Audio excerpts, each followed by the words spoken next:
So friends, to simplify the given expression, we follow the order of operations BODMAS and PEMDAS. So this is the expression and we have 4 options also here.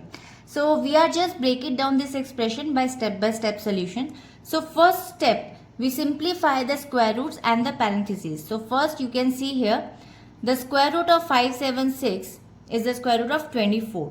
Or you can use the prime factorization and the square root method, like 576. Make a pair from your right hand side, and 2 2s are 4 after subtracting 1, and this 2 you have to add 2 plus 2 4, and just put it down this pair, and you have to take a 1 digit and multiply the same digit with. So 4 4s are, you can see 4 4s are 16 and 4 4s are 16 plus 1 17. So now you can easily find 176 and it will no remainder. So 24 is the right answer.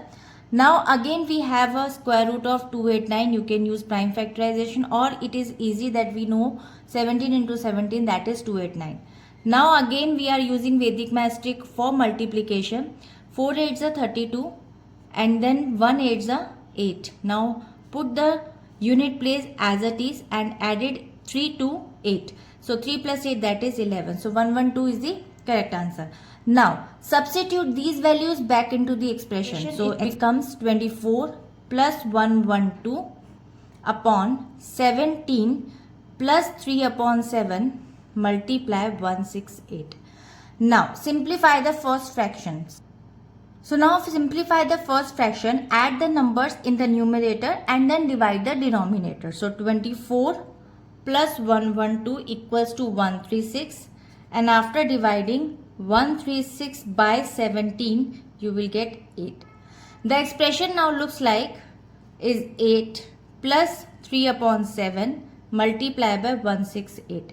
Now the step 3, simplify the multiplication. So solve the second part of the expression, and it is easier to divide 168 by 7 first. So 168 divided by 7 is equal to 24, and after you can easily multiply 3 into 24 and it will gives you 72. So the now expression becomes 8 plus 72, and after final addition you will get 80.